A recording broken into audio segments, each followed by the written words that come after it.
or just magic in general. Pieces of wonder that made you go deeper into the rabbit hole that said, where does this take me?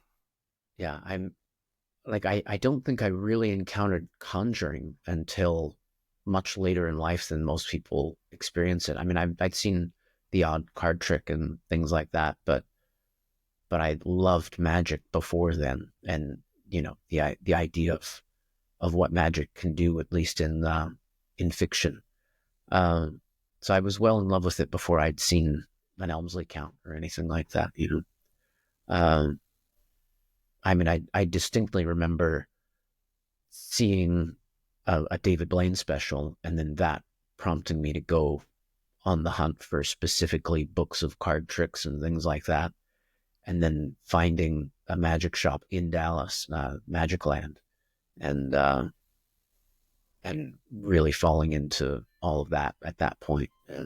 Mm-hmm. When you were starting to find the pieces for conjuring and seeing things of wonder, what do you feel like there was something that evolved your magic or your thought on magic from the beginning to where it is now? Was there a shift in how it changed on what you believe in that? I think there were, a lot of little shifts, but starting with, starting with David Blaine and this magic that's happening out in the world that people are believing what's going on, Right. like that definitely had the right flavor to me. Like I wasn't in for boxes and dancing girls and like stage illusions in that way. Right. Um, but what that can be, that more organic, everyday kind of magic, uh, like that evolved over time. Because I'm just learning how to be good at any kind of magic takes a long time. Like I really think everybody needs to, if you want to get good, not everyone wants to get good. Some people just want to collect Mm. effects and secrets and things like that. But if you Mm-hmm. want to get good, I think doing the same routines for a long time for a bunch of different people is the only way to kind of really get solid chops. Like if you do the ambitious card, you should be doing it for 1,000 different people, Right. not the same people doing different tricks all the time. Like you do this one trick, and in learning this one trick in that way, you learn how to interact with people in general. Mm-hmm. Uh, and just getting to that point where I was a competent conjurer took a long time, but I knew I wanted this other thing, this organic, like that real feeling. But I knew I didn't quite have that when I was twisting the aces or whatever, Right. right? Like that, I didn't know how to get to the material that I wanted to do. Mm-hmm. And that, yeah, that part just came slowly over time, finding different writers and performers that I connected with and seeing the results that different people got, especially Darren Brown, like seeing what he was doing. Mm-hmm. I'd read Oh yeah. Absolute Magic and like was like, wow, this, it sounds like he has the thing that I want. And this was right around the like early YouTube time. So I could Right. finally look and see, Mm-hmm. does he back up what he's saying that he's doing? Mm-hmm. And I saw his early shows and was like, oh, yeah, okay, he does. Right. How do I do that? I still don't know because I didn't know how most of his stuff worked. Right. Right. Um, but just knowing that someone else had gone to this place first and that they Mm-hmm. weren't just saying that they had was very helpful. Like it's one thing to know this is my dream of what I want to do or how I want to be in the world, Right. but to see someone else who's actually doing that thing, even if you don't know how they're doing it, Mm-hmm. is like, okay, there's Yeah. either I'm being completely, gaslighted Yeah. and that's not possible, but it just looks like it is, or this person is getting the results that I want to get and they're somehow more attainable now. Yeah. Do you feel like, well, I'll preface this one by saying I really enjoyed seeing your work. I've attended Way of the Wizards. I've done everything I can. I have the books, just fully dialed in. Do you feel like modern conjuring today is missing some of the mystery that it previously had? And do you think that there's a way, well, I guess we can see that performers can bring back some of that old mystery to it because you and Piers and Jared, who we'll dive into later, but are bringing back real conjuring, real magic. Mm. Do you think there's something missing from some performers today? I mean, I think there have always been some performers who are treating the art more seriously or treating it with more mystery. Um, but the majority is always going to not be that because it's easier to not do that. It's Mm-hmm. like if if you want to make a living as a magician, you can do so by just doing, the patter that comes with the tricks Mm-hmm. and pack up your pockets and, get stuff that packs flat and plays big and you'll do great. Like, Mm-hmm. you'll learn how to be an entertaining performer and and that'll be wonderful. But if the goal is self-expression or if the goal is to empower other people or something else, something more personal, then then you at least need to be able to play at these different speeds, right? To be able to do something funny, but then do something serious. Mm-hmm. And that's just how, some of the best dramatic performances in movies and things like that are from comedians who Right. from this one context where they just give one particular emotional Right. response. But then you see them in something that breaks your heart. And especially if it's some movie or performance where it's doing both. Like now your emotions are whipping around in all these different ways. Mm-hmm. And and that I think is just true mastery of the craft of like really getting someone to all of these different places, wherever the role, wherever the performance piece that you're involved in, like wherever it demands that if you can get people's minds in that place, then Mm-hmm. it was a success. Um, but yeah, a lot of people, because they're performing magic as a job, aren't trying to Right. do that. Like if you're working in a corporate environment, you're probably not trying to heal any phobias while you're there at the stockholder meeting, right? Like Right. that's not going to happen. So there are times and places for all of the different things, Mm-hmm. and I just really love being able to explore more of that spectrum, um, and do the things that I love for the sake of doing them. Like I like getting paid and working gigs too, but I usually keep at least a hint of that kind of stuff going on. Right. Even if we're not Mm-hmm. expressly talking about it, those things are underneath, and I just really like them being present. These additional frames that I have on my performance and who I am. Yeah. Yeah. Do you feel like when you're structuring an effect, are you thinking more about the method, or is your belief system for conjuring heavily instilled into structuring the effect? So an effect will come about in a bunch of different ways. The worst way, I think, is if we're talking about the result that we get from that instance at least, is for it to be based on the method of this. I Mm-hmm. have this way to do this thing. What do I say to go with this thing? This is always going to be the weakest. Like starting from the things that no one is supposed to see or care about Mm-hmm.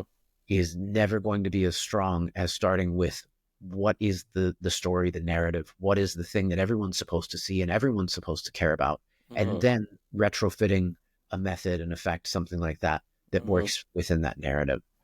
Uh, and that's one of those things that, like, it's a piece of advice that you hear early on in the process of becoming a magician, Mm-hmm. and you're like, well, that sounds great, but I have no idea how to Right. do that, right? Like, and that's because what you have to do early on is to build up your your abilities, right? You have to build up your level of knowledge and the things that the craft portion of it, so that you can then solve problems, right?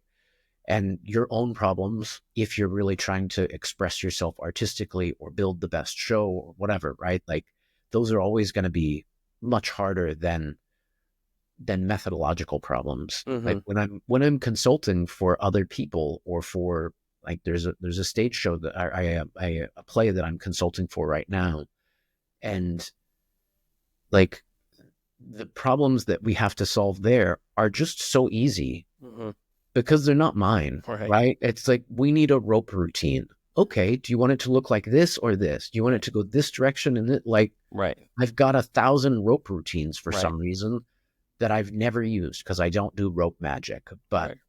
in getting my base of craft, my base of skills, I am learning things I don't even realize I'm learning, right? Mm-hmm. Like I'm in this show, there's a spirit cabinet and there's a brand new illusion that hasn't really existed anywhere. Oh wow. And if you ask me, what do I know about spirit cabinets or magic boxes like that? I Right. would tell you I know next to nothing. Like, but as it turns out, I've read a lot of books that have a lot of information about Right. that.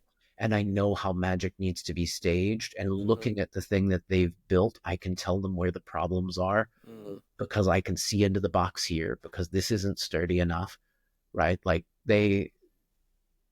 when you've built up your craft, then you know more than you realize you know, right? Right. You've got this base of knowledge and you Yeah. can answer questions. Yeah. Yeah. 100%.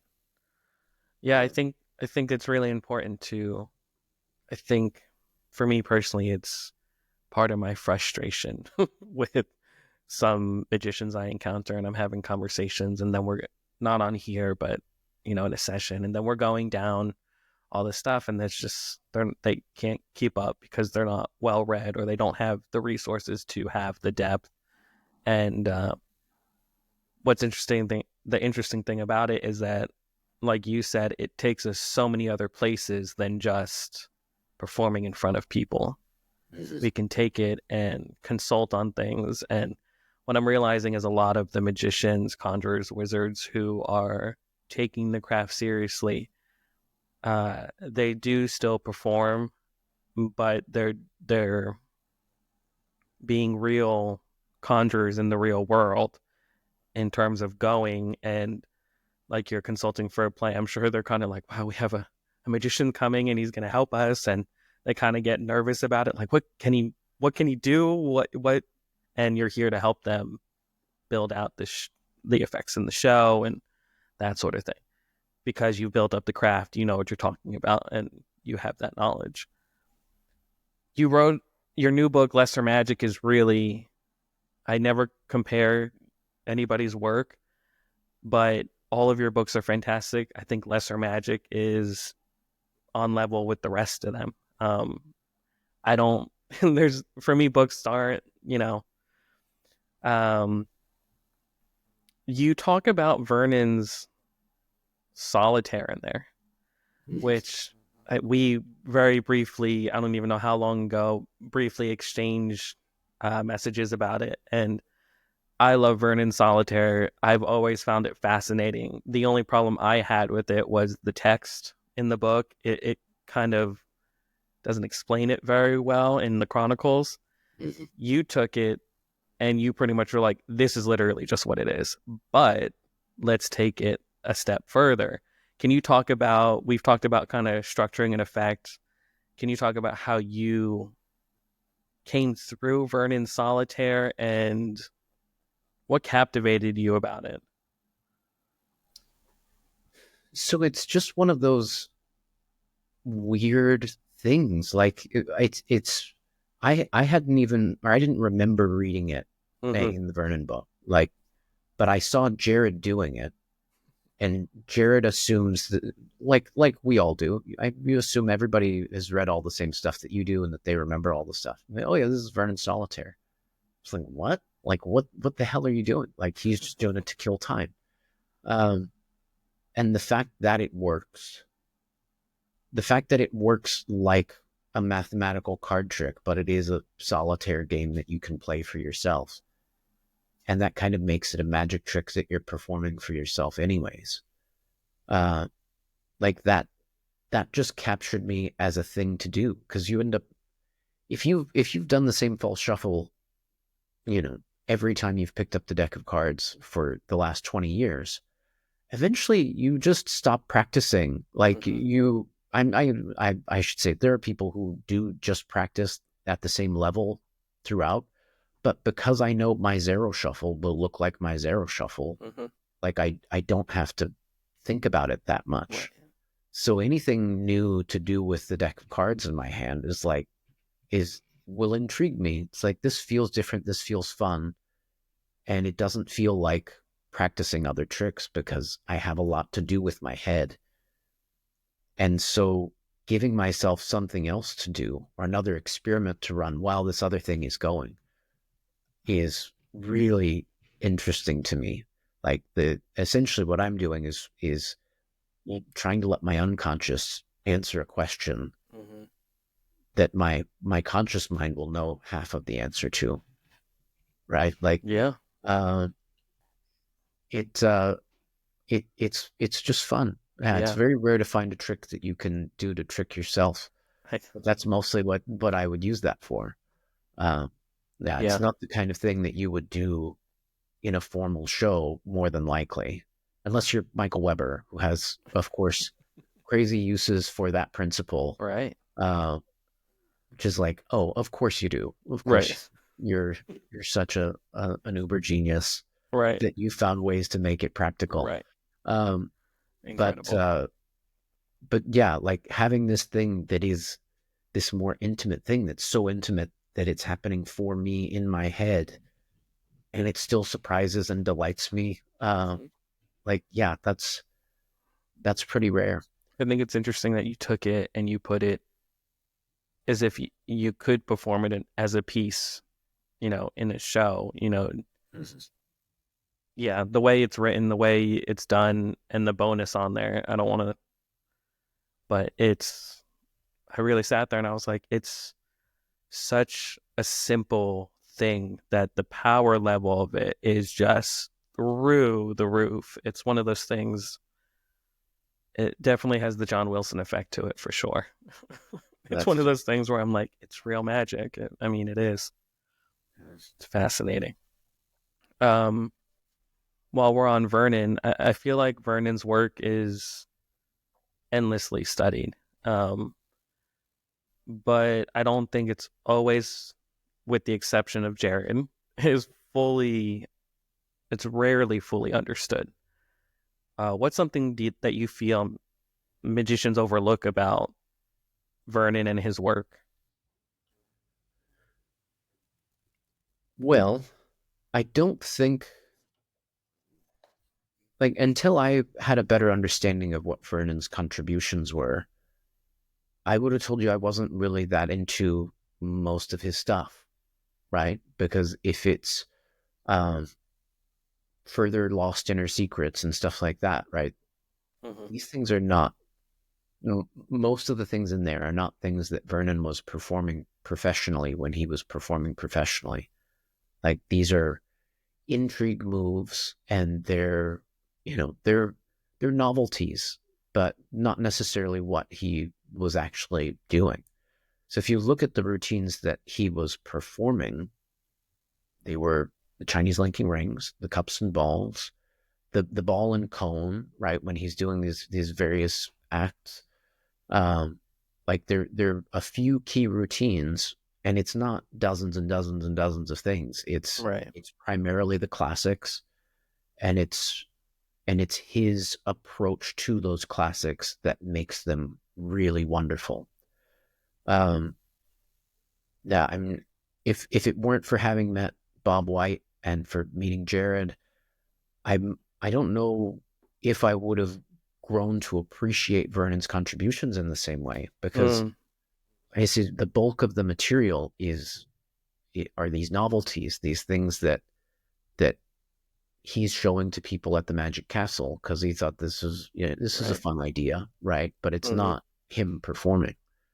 You have to remember, Vernon. They called Vernon the professor in the 1920s, right? Like, they're calling him an old man back Mm-hmm. then, and then he just stayed old. He was old for so much of the 20th century that people forgot that he was a professional performer. Like Right. people try and say, "Oh, well, he was an amateur." It's like, you mean when he was 80? Are you talking about when he was in his 70s? Right. It's like, yes, he cut silhouettes, and yes, he did these other things as well, but he was on stage at Radio City Music Hall. Like, Right. doesn't matter that the show didn't work and that he wasn't there for a long time. Right. He was there. That Right. wasn't his first show, you know. Mm-hmm. Um, and it's like that happened so long ago that I think people forget, and almost all of the literature is about that kind of stuff. The stuff that he's playing around with when he's 60 and 70 years old. Because here's a fun little card trick. Mm-hmm. Yeah, but it's like, what was he doing close up in the 1940s? He was doing Triumph and the Ambitious Card, and he was doing the various coin tricks and Mm-hmm. things, but he wasn't doing, he wasn't doing some routine with four red backed aces and Right. four blue backed aces, and Right. then one transfers from here and turns out like Yeah. that's not It wasn't that's a not thing. his approach. Um, and so much of that approach of naturalness is stuff that you really don't see applied because people don't know how to apply it, because you just don't see that level of skill on display because you Mm-hmm. can't, right? When it's happening, it just looks like an ordinary thing. Yeah. When you see Bob White do a show, they don't look like the craziest effects in the world. He's Right. doing restored rope, he's doing the egg bag for these kids, right? Right. Like, but it's this very natural approach. Like every move is thought about to, and by move, I mean every movement that he's making with his body and his eyes. All of that is thought out to an extent that I've never seen from anyone not in that Vernon school of thinking. Right. Um, yeah, like you just don't see an approach like that. And often when people hear about an approach like that, they think it's not that interesting, Mm. right? Because they think they want novelty. They want the intricate mechanical solution. They don't Right. want an hour-long lecture on just the double lift, which Bob did at a TAOM. Like, Yeah.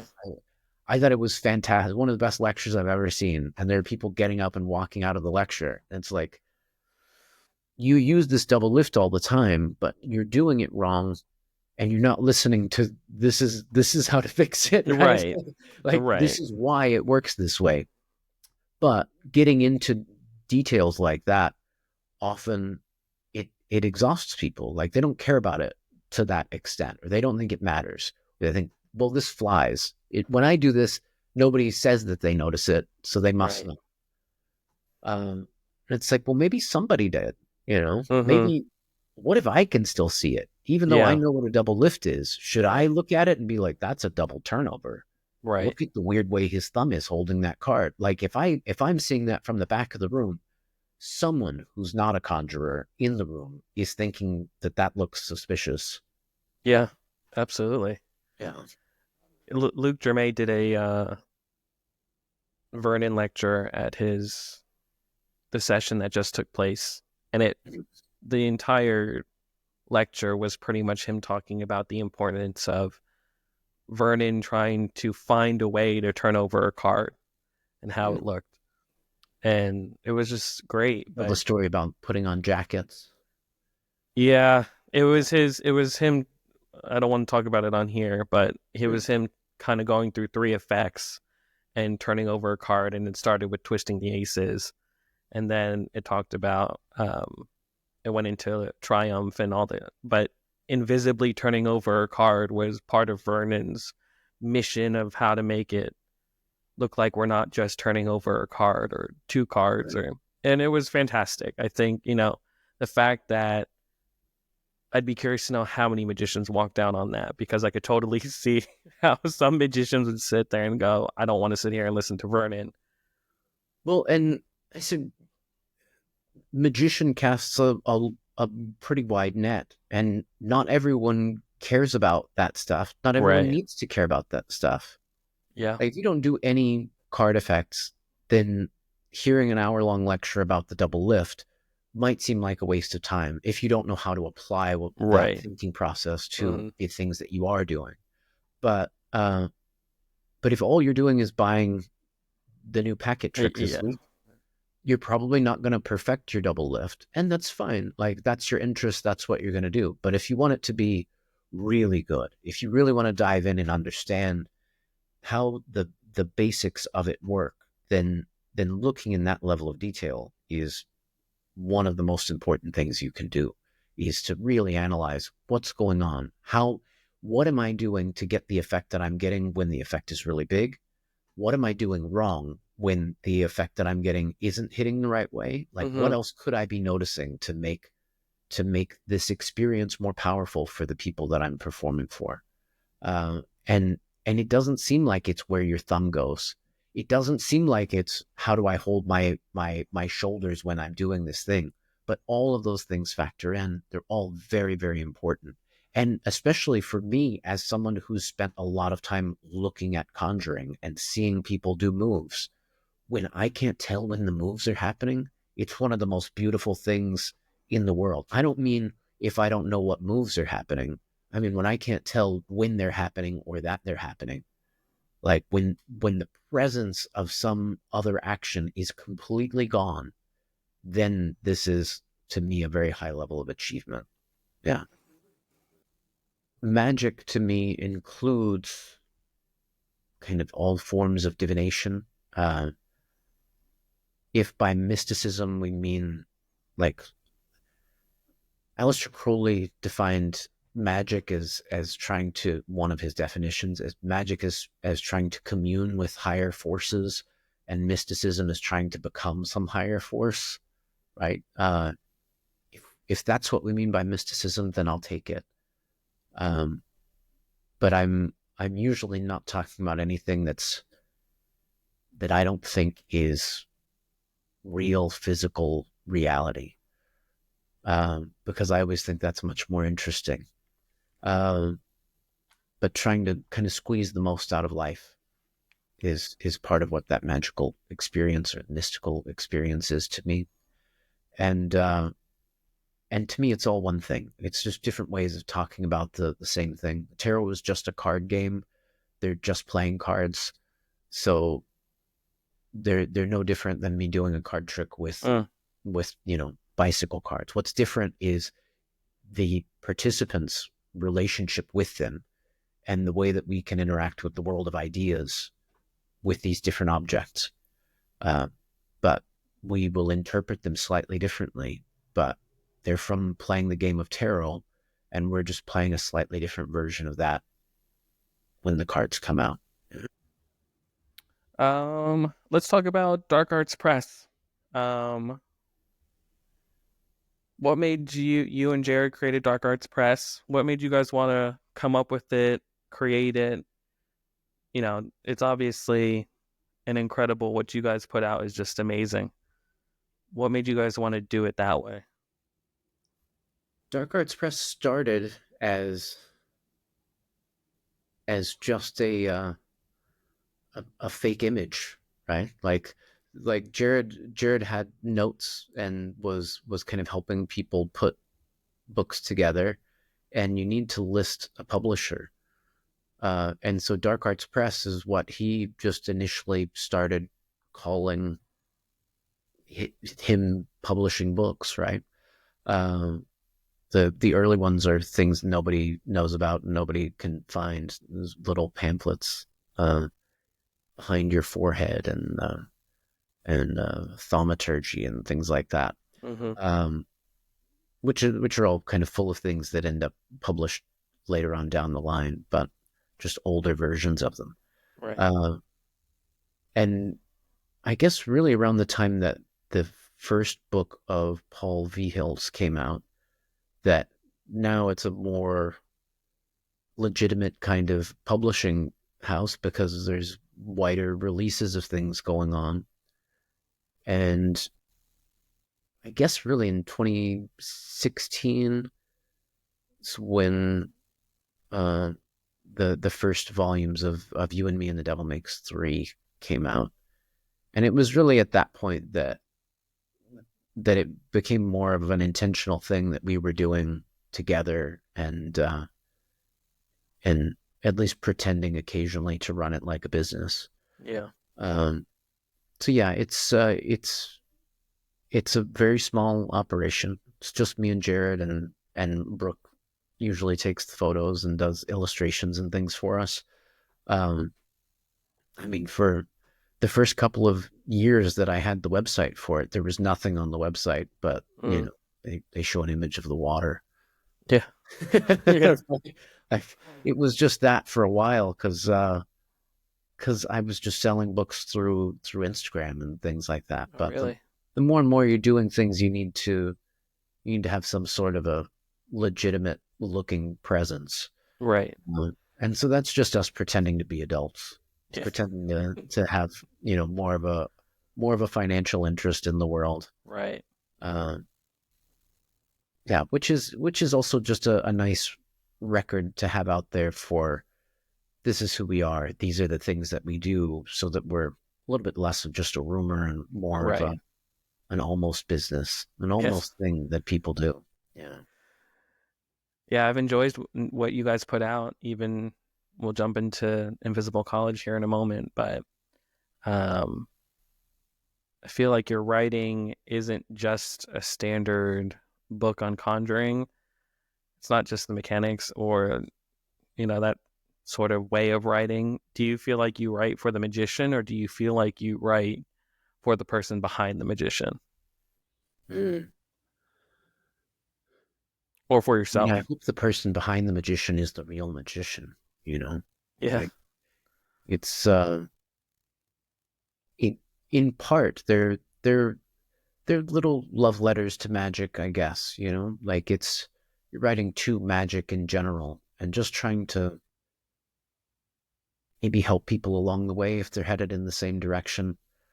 Uh, to a certain extent, it's just to share results, things that I've had success with or that have worked for me.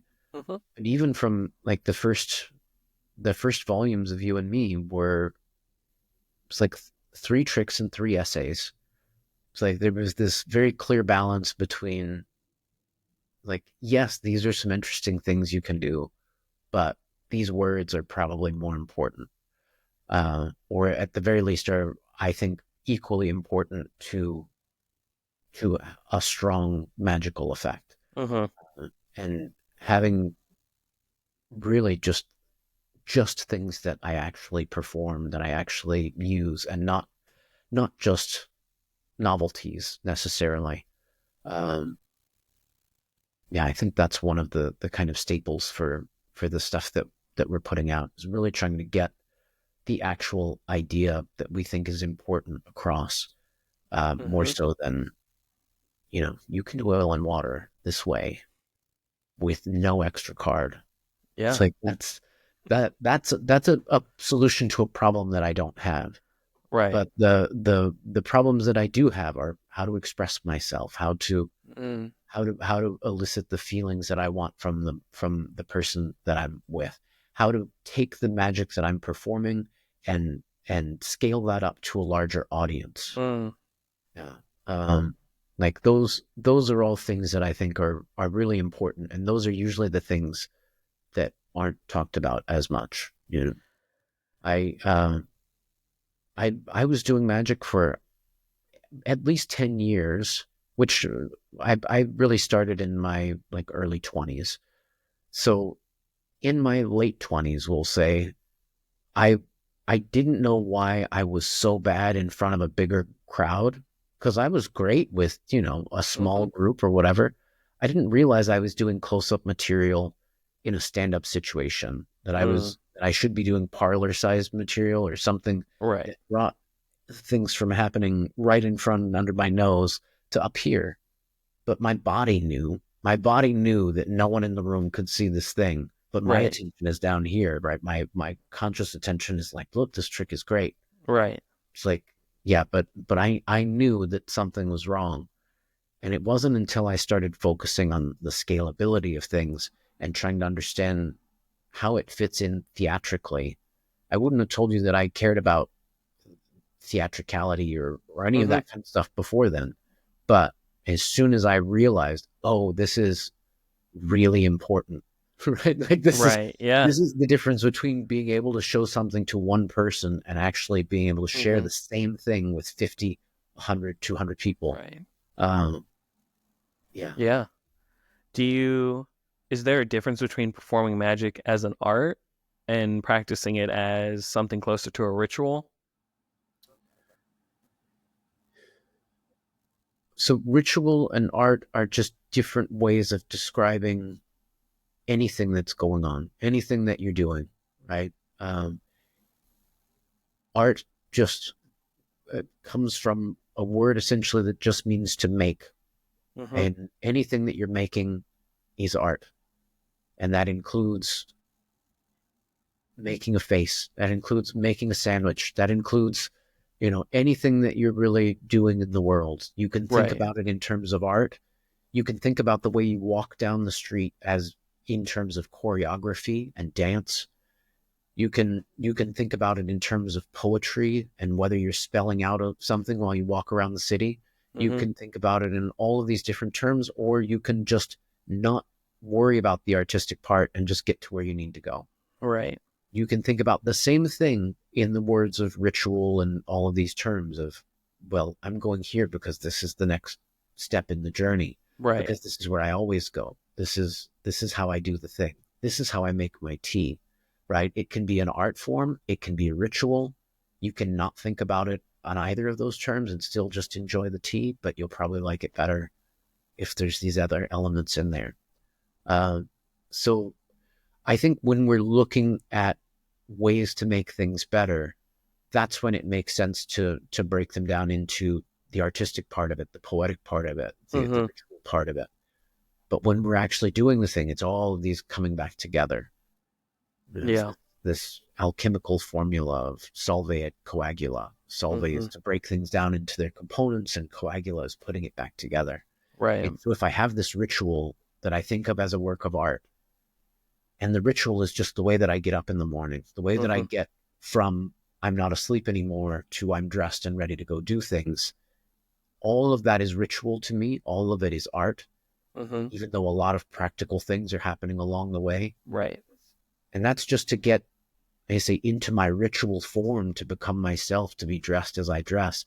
And then Mm-hmm. I go on and have the ritual of breakfast, ritual Right. of coffee, and these things, right? Mm-hmm. And yeah, trying to, anytime I want those things to be better, to be thinking about the ritual part of it, to be thinking about the art part of it, it always seems to improve it. What's the core philosophy around the Invisible College? The the Invisible College is, so historically, the Invisible College is more than likely just uh, something that was made up, saying that this is where the alchemists were at, right? Uh, someone that I was a friend of mine who at the time I was kind of teaching magic to, thought there should be a school for this or something. Like, well, there's not. Well, there should be a group where we people talk about the things, and then you should make the group. Mm. And so he made like a Facebook group for people to come in and talk about things. And it was popular for a little while, or at least, as popular as something that niche can be. Right. But he asked me what it should be called, and I told him it should be called the Invisible College, right? It Mm-hmm. should be this thing that doesn't really exist, right? The Mm-hmm. school that's everywhere, Right. because it's kind of nowhere, but nowhere is everywhere. Right. Um, and it's just a right. It's a school that doesn't quite exist. That teaches things that aren't usually taught in most places. Mm. And over time, that's become this site on Thinkific, where really we had put the tarot course. Jared and I taught a course on the tarot in the pandemic, which we taught kind of two times, and then like we shouldn't necessarily just be re-recording the same Right. information. You should have a home for it where this exists. And so I found a home for it on Thinkific, and we called that the Invisible College.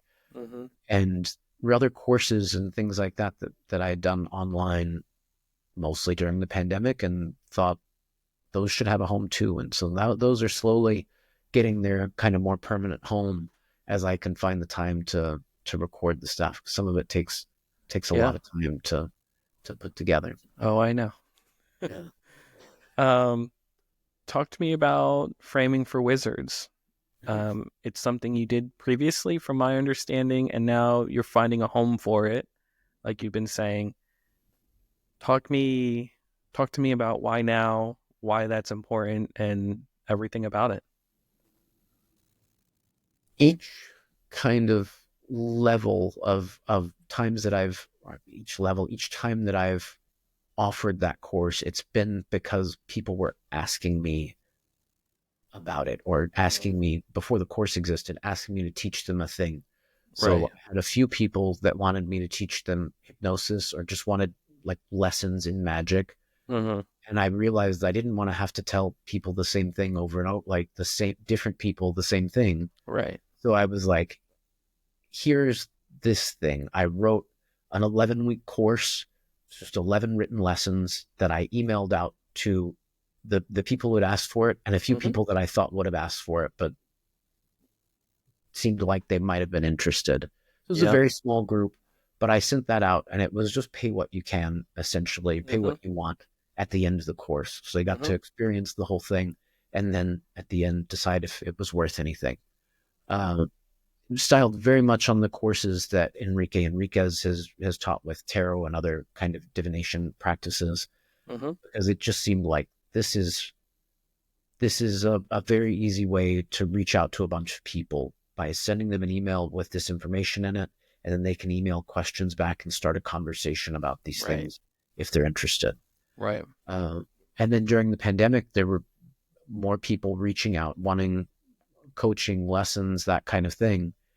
And anytime someone starts taking lessons in that way from me, this was always the stuff that I would start with. Like, this Right. is what I think is important. If Mm-hmm. if I'm any good at what I do, then I think it's because of analyzing it in this particular way.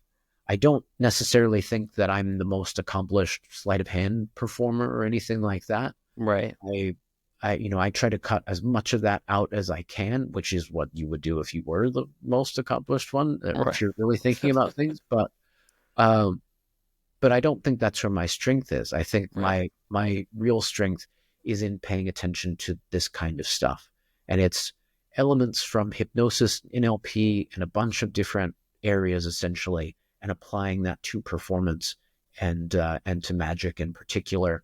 Um, and and yeah, so I taught it during the pandemic, and it took 11 weeks. We had 11 video calls, which is Wow. a lot of time. It was really Yeah. hard to schedule all of these things, and to get, even in the pandemic when mostly people are at home, to get, 30 people online at the same time to watch a 3 hour me rambling session. Uh, was really hard to talk myself into doing again. Right. Right. Like, there's so much stuff to cover.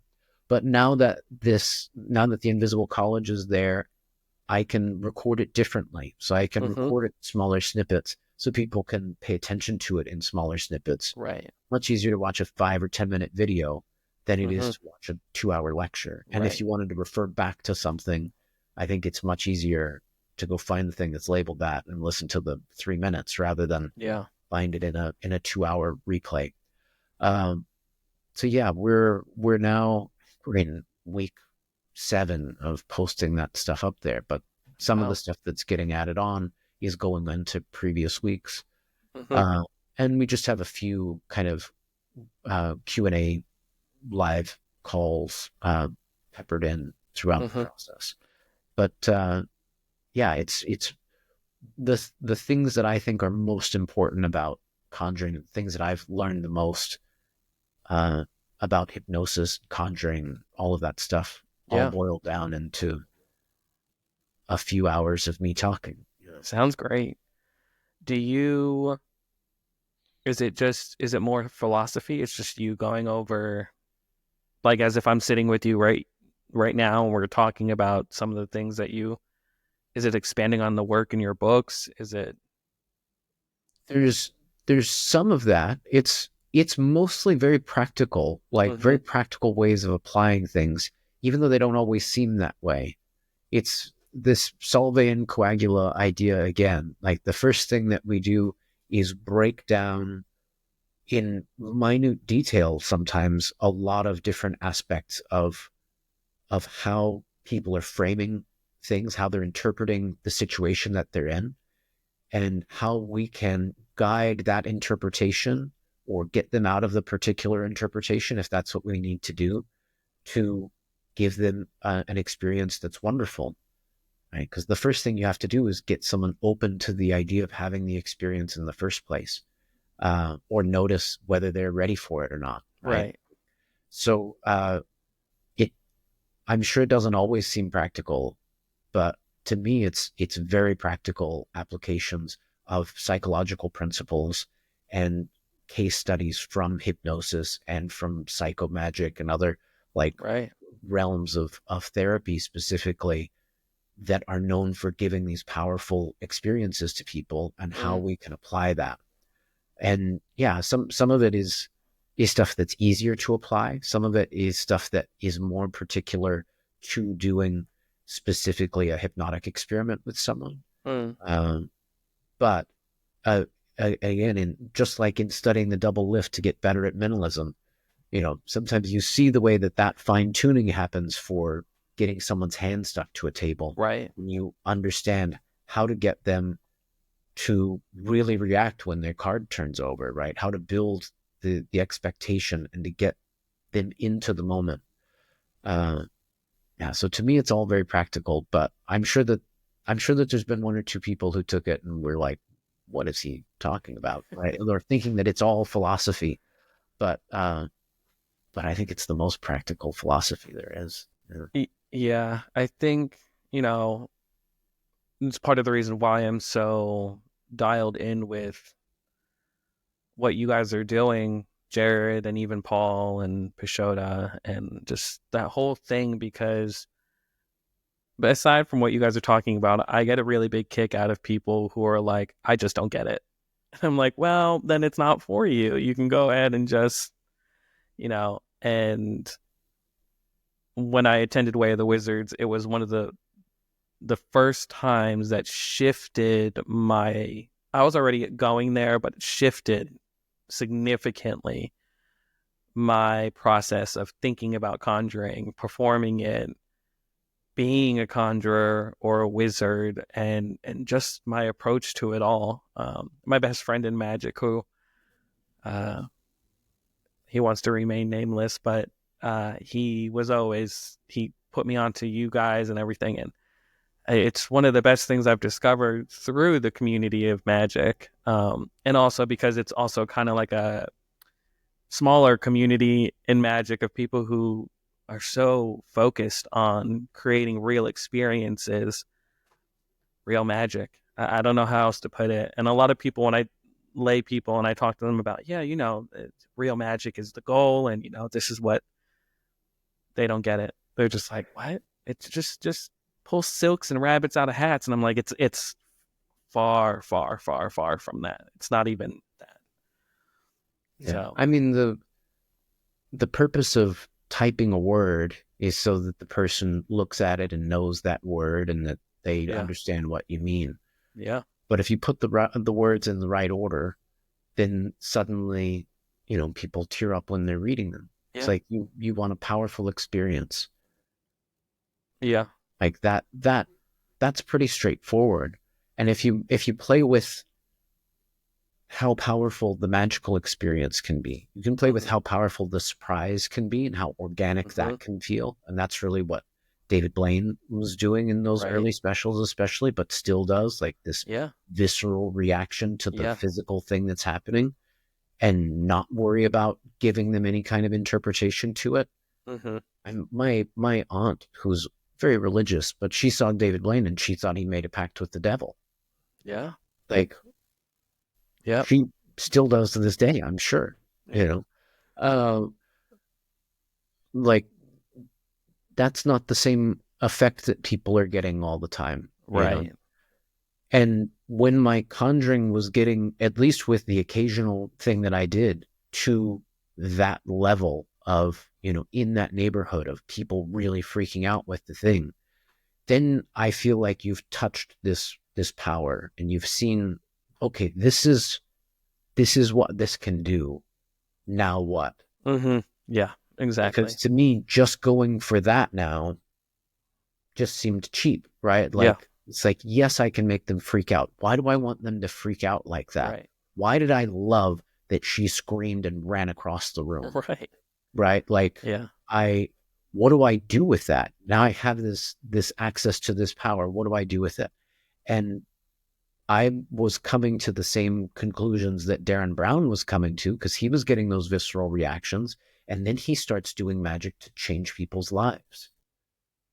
Yeah. And it's like, I knew that was the direction somehow. But again, Mm-hmm. it's a new problem of now I'm an adequate conjurer, Right. but now I don't know how to do this, how to find effects that do this thing, but also do this new thing. Yeah. He's generating a zombie apocalypse Yeah. and all of, I can't quite do that, but I can access some of those same feelings and figuring out the ways to make that happen. Yeah, absolutely. What makes your creative partnership with Jared work? What do you think it is about that? I mean, we're just friends, Yeah. we just love hanging out, and we share a lot more than just magic in common. Like, it's one thing to both be into magic, but to also have the kind of subgenre interest of gambling routines and that stuff is another way to connect that's not quite performing. But we both love books and fiction and have huge libraries full of crazy old books that no one else has ever read. Yeah. But we like a lot of the same movies and things. Like, they're just a bunch of different connection points. Um, and Yeah, it's just a friendship that has meant so much to me over the years. Um, yeah, we had connected a little bit earlier on, and then found out that he had just moved into an apartment in walking distance from where I was living at the Oh time. wow. And so we just started hanging out every day, right? Like, Yeah. we just started going around we used to go to a bar called Vernon's because it was also right around the corner. It's funny. Uh, and yeah, would just hang out and talk about magic and come up with crazy ideas, uh, and then figure out ways to use some of them. Yeah. Yeah. I think it's interesting at some point with a friendship when you're able to find a friendship like that outside of magic. I think there comes a point where you guys are hanging out or whatever, and then you go, oh, and we like magic.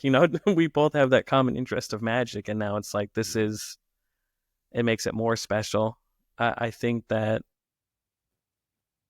being able to bounce off of each other, I'm sure in the working process is also really interesting. Are there certain ways that you guys kind of push each other or challenge each other, or not really because you just want it to be organic? I mean,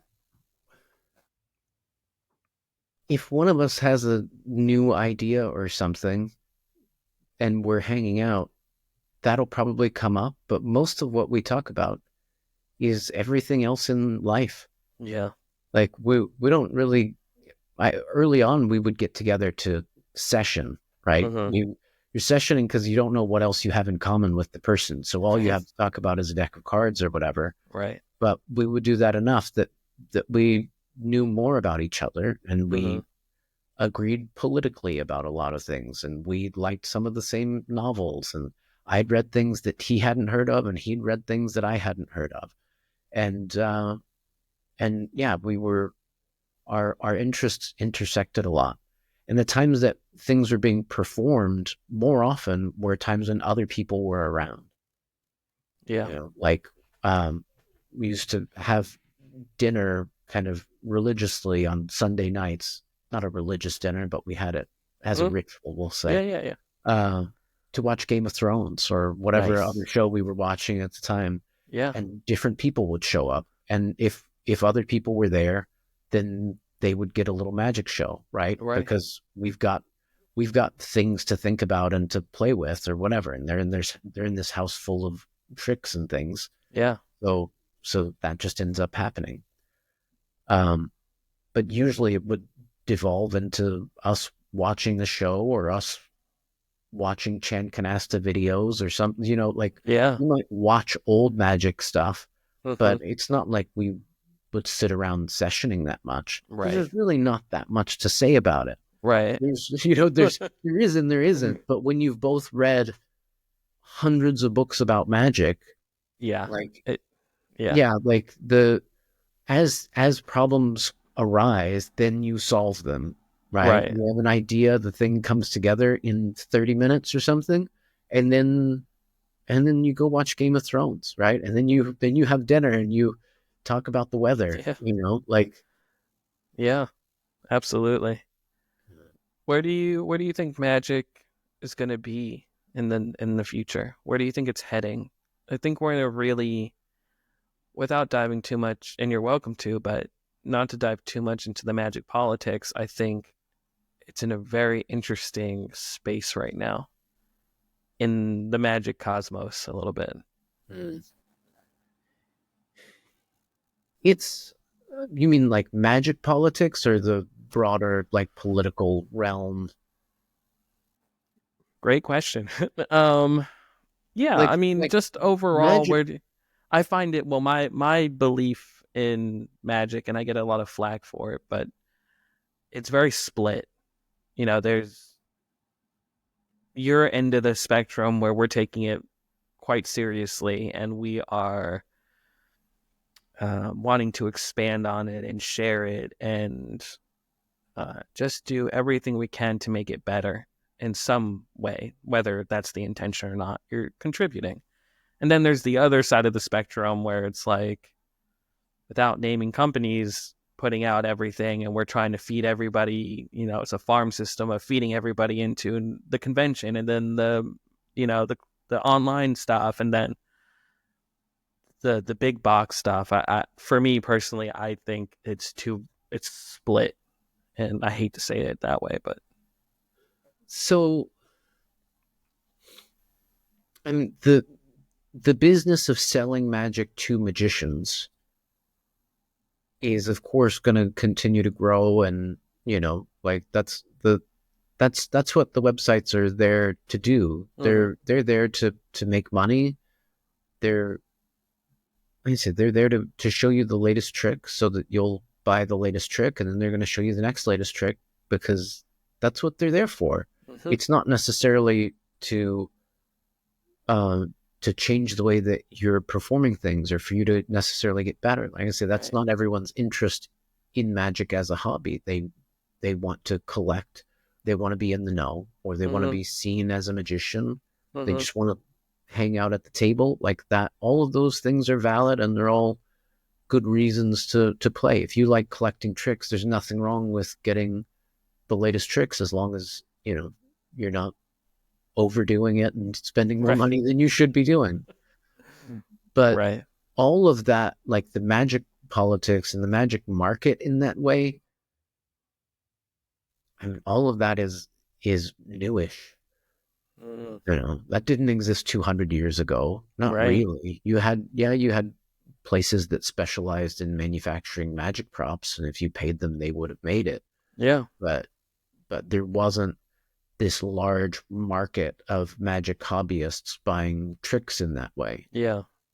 Uh, and really, in modern times, you have a bunch of little pockets of people with vastly different interests in the magic worlds. Like there's not just one. Mm-hmm. There's like Jared and I both wrote product reviews for Magic Magazine for, I did it for about 3 years. I think he did it for 5 years. Mm-hmm. Almost no one that I knew in the Magic world knew that we were writing for the magazine because they didn't read the magazine. Right? Like, so the people who are subscribing to Magic periodicals Right. overlaps the people that I meet at close-up conventions, but certainly isn't the same group. So there's this Right. base of readership here. There's the base of people who just go to conventions because they go to their local clubs, and then they go to the bigger conventions because they found out about them at the local clubs, but they don't ever read the magazines. There are the people who just know Magic because they've read Magic books. There are people that just know Magic because of the Tony Hassini videos. Mm. That's all of their, like, it would have to be because there's so many hours and hours of footage of so many people doing things. It's like, if Yeah. you're subscribing to that, that's probably all of what your interest is, and all of what you're doing is what's on there. And you Right. don't know about the magazines, or you don't know about the books, or you don't even know about the big conventions. Right. There are people who are just performers who have no interest in the Magic marketplace, wouldn't sell anything. Mm-hmm. They're just going to do their gigs.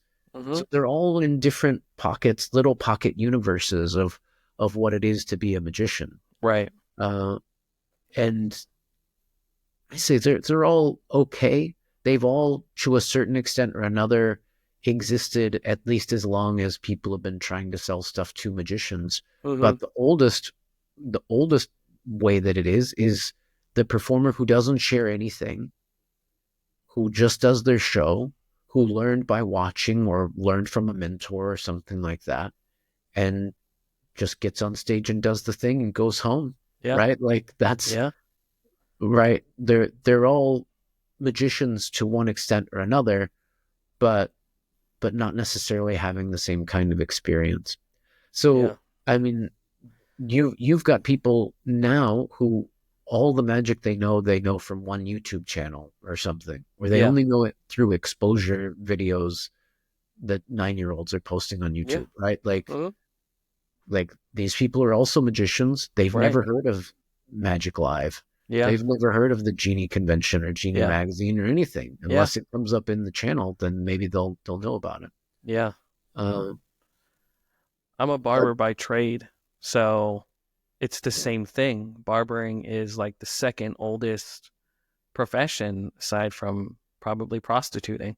mhm, And it's now it's all these guys learning on YouTube and all, and that's great that they're learning that.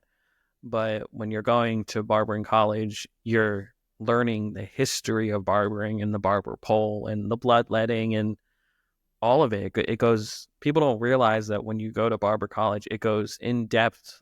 It's a full course on the history of barbering, how it's changed through the 40s, 50s, 60s, just a whole thing of history. And then you come to learning how to cut hair and it doesn't match up with the history, right? mhm, So it's really interesting to be in a profession aside from magic where it is really old and it's not being taught correctly, and being on another side of the spectrum of trying to make a difference in that industry of almost going back to the way that makes sense, that can bring an art forward, because it is an art. I've been around a lot of barbers that do cut in what we call a traditional way. We can cut any sort of style that you want, hairstyle, haircut, and then style it a certain way.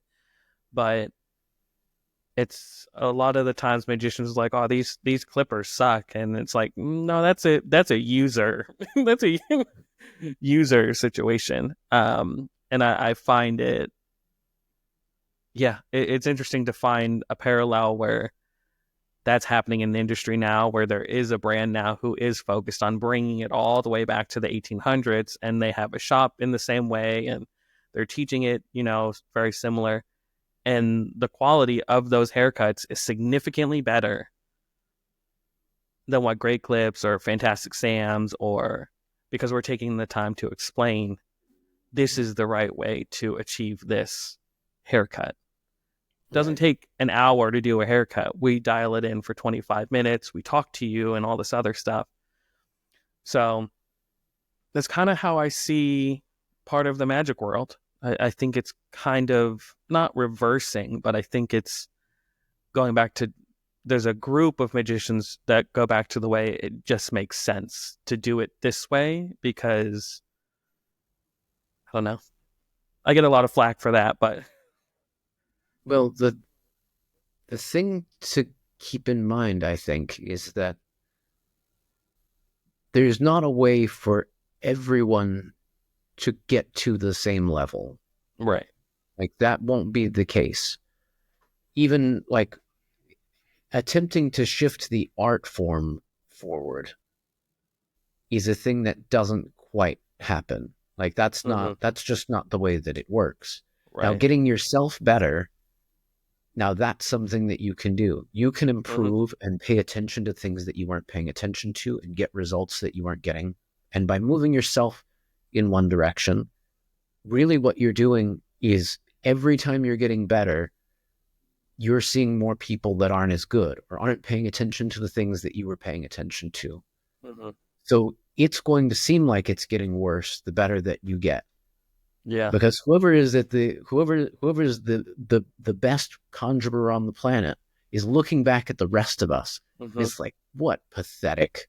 Like right, right. It's like they're not even doing the thing, right? Yeah. They don't know about XYZ. I can't Right. even say what the thing is because it's something that I don't know, Right. but this person does. And they're undoubtedly people further along the line than I am that know more than me that look at what I'm doing and they're like, no, it's not great. Yeah. Whereas I'm looking at people who aren't paying attention to what I'm doing and going, this is what I would change. You Yeah. know, this is how they can get to here. Yeah. The more magicians there are, the more people you'll have at the bottom end of that, the fewer you'll have at the top end. Right. Like having more magicians overall will ultimately lead to individuals, outliers that are further along the line. Just statistically, you'll have people who know nothing. You'll have people who know Yeah. essentially everything.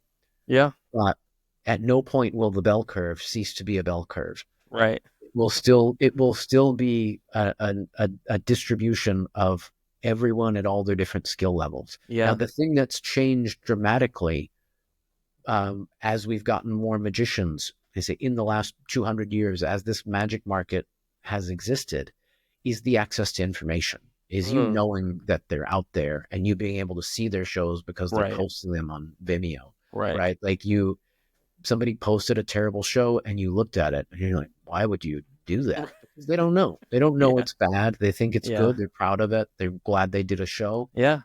Um, and maybe it's not that bad. Maybe Mm-hmm. I just think it's bad because of where I am on that bell curve and Right. seeing things that I would have done differently. Mm-hmm. But uh, yeah, I wouldn't try to move the bell curve over. Just move yourself. Just get better Yeah. at that. And if you can help somebody else along the way that's trying to get to the part of the curve that you're on, then you help them out, right? Like 100%. that's the thing to do. But I got off that train a long time ago. right, right. What do you wish more magicians understood about their craft? Hmm. I suppose I just wish that more understood how powerful it can be. I mean, if you see what all it can do, and you just decide, okay, that's fine. I just don't want to go in that direction. That's Mm-hmm. fine. But not knowing that those avenues exist, uh, that feels a little sad to me. You Yeah. know, like thinking that it can only be one thing.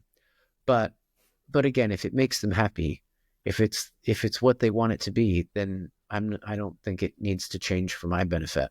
Yeah. But if they want it to be more, just knowing that there are these other options, that there are other notes that you can play with the same instrument, then I think it makes it a lot more enriching, a lot more interesting. Absolutely. I'm gonna wrap it up here with a couple more questions, if that's okay. Um, what's next for Dark Arts Press? What's do you have? I'm the Invisible College has you pretty occupied right now, so I'm pretty sure that. Do you want to grow that? Do you want that to be the Invisible College where you're doing Way of the Wizard sort of stuff with you and your friends and having them come and do something on there? What have you even thought about that? I don't know. I mean, there's potential for that kind of stuff, Yeah. but not so much. Like it's we're we're never really trying to grow that much. We're like Dark Arts Press grows out of necessity, Uh, essentially. It was much more difficult for me to respond back to everyone's questions about what's in a book on a DM on Instagram than right. to just have a website that says this is a picture of it. Here's the Right. table of contents. Right. Now I don't Yeah. have to give you my PayPal. You just click the button and it's there. Yeah. Uh, it's not, it's, but while it does make a little bit of money, it's not, we're, we're lazy. I don't know. Like, we don't care about that too much. We're not trying to grow Yeah. a brand. We're not trying to be, Yeah. you know, influencers in that way. Yeah. We're just trying to share the things that we do, and having a website for that helps us to do that. In a similar fashion, the Invisible College is helping to make sure that if people are interested in these courses that I've done already and the ones that I am planning to put more out on there, that they have access to them and that there's kind of a permanent place and that you didn't just have to see an Instagram post on a particular week 3 years ago to have been into the thing. Mm-hmm. Um, yeah, so it's essentially just not trying to hide the stuff that shouldn't be hidden. Yeah. Um, yeah, as far as Dark Arts Press, I mean, the most recent thing was Lesser Magic that you mentioned, which came out last year and is available on darkartspress.com. Uh, I mean, if you notice our publishing schedule, the last books I published were You and Me and the Devil Makes Three and Post Digitation, and those both came out in 2020. So Yeah. it takes a long time from writing the thing to get the book put together, and often it takes a long time to decide that I'm going to write a book or to find the time to do that in the first place. Um, so yeah, next book, I mean, it would have to be years down the line because I haven't written it yet. I haven't Yeah. started writing a book or anything because I'm not sure. I'm not sure what the next thing would be. Yeah. Um, but as it happens, if I start writing, then eventually there will be a book there, and then eventually Jared will have time to edit it and put it together, and then there'll be another book. Right? It just happens organically as needed rather than trying to respond to market forces and being like, Right. oh, we need to get back in there with something Yeah. else. Yeah. Um, that's just not quite how Becomes a we do different it. monster. It's and I mean you tend to I'm not having nearly as many ideas of new performance pieces and things because I have so much material of my own that I'm often doing those things. Mm-hmm. Um, and especially for it to be something that I'm doing that is enough mine, like methodologically, to share in a format like that. Right. Um, yeah, there are things that I love performing that yes, I have a presentation for, but it's not my thing. Right. Um, yeah, so having the right kind of material to fit into a book like that, that's not retreading ground that we've already done, is it'll just take time. Yeah. It's like when I think it's in the afternoon interviews, the book about Marcel Duchamp. The guy asks him, I don't remember what the number is, but they they said, why did you only paint 11 paintings, or it's some number like that? And he says, I only had 11 ideas. You know, it's like, like, What there's nothing more, like, nothing less. whoa, right? And Yeah. this is somebody Yeah. who was offered a good amount of money to just live his life and give one painting a year to a rich family. Yeah. And it's like, no, I did that already. Yeah. You know, it's like, Yeah. yeah, 100%. not to say that I'm anywhere on the level of Marcel Duchamp, but it's the same idea of like, I'm not gonna create magic effects for the purpose of publishing them, but the things that we have out there, uh, trying to keep those accessible and keep those out there so that people hopefully will enjoy them and learn them and make use of them.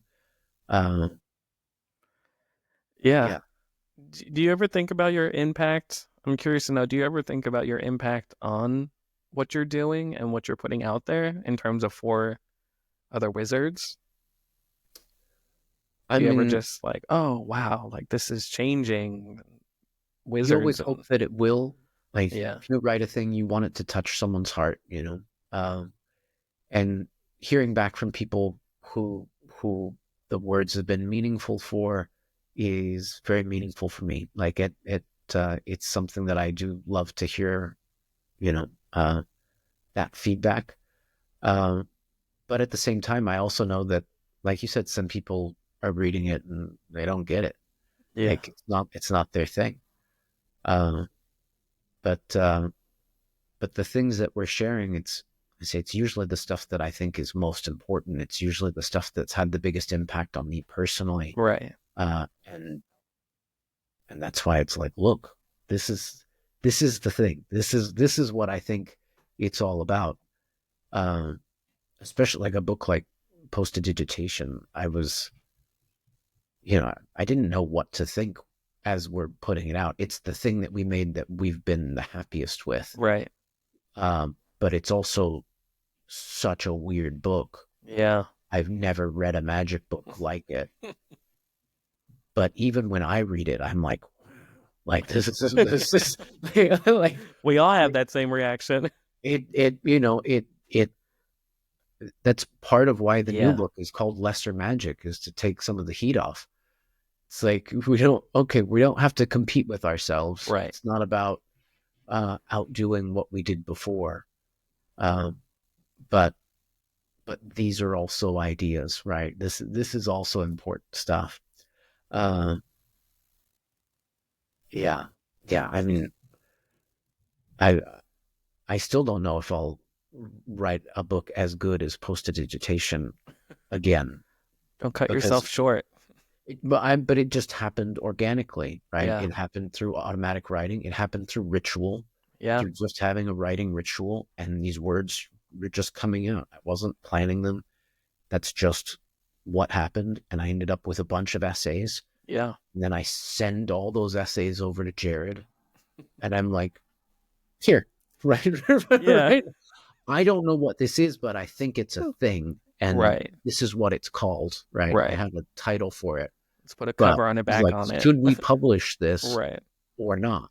Like, and I'm glad that we did, because it's such a strange little book, but It's a great it's book. the most powerful thing to me. Um, but yeah, doing that and the Invisible College stuff is I've got a couple of other things to put up there when I find time. Um, Yeah. First, I've got to finish the biggest course is the framing course that's going on right now. 11 weeks is a long time. Yeah, Doing something like that. yeah.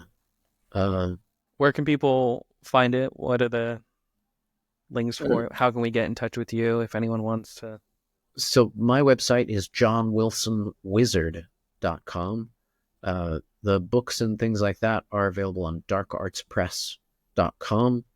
Both of those have links to the Invisible College, which is the invisiblecollege.thinkific.com. Right now, there's the tarot course on there and the framing course that's underway. Anybody who's in Dallas in the month of March, if you want to see Bach's to play uh, about the life of Henry Box Brown, uh, was a slave who mailed himself to freedom. And became a magician and hypnotist and that kind of stuff. That's the play that I'm consulting for now, and it should be running through the month of March at the Undermain Theater in Dallas. So don't know where Incredible. everybody is geographically, but you should come out and see some of that. Incredible. The last thing I'll leave everybody with is my previous guest, Noah Levine out of New York City, left you a very kind note and question and was curious. And his question was, what was the last or most memorable dream you had about magic? Literal dream. Mm. So we dream every night that we're asleep, and we know this from studies, dream studies, where they'll wake the sleeper up and ask them what's happening, and there's always an answer. There's, I was at the supermarket and XYZ was happening, or I was swimming with sharks, or right. You wake them up at any point, and there's always some experience going on, but we normally don't remember what the dreams are. My wife Brooke, her one of her photo professors, Susan K. Grant, went through an extensive dream study where they woke her up and asked her what was going on, and then she took the images that were from the recordings of her saying, this is where I was in my dream, and incorporated that into her art, right? So these wonderful photographs of shadows that form crazy spooky figures and things. So I hope the most recent magic dream was one that I just forgot about from last night. Right? I hope they're happening all the time. I guess all of them are magical in their ways, but yeah, I hope there was a very literal one last night. Incredible. Thank you so much for taking time today to speak with me. Mm. Of course. Yeah, thanks for having me.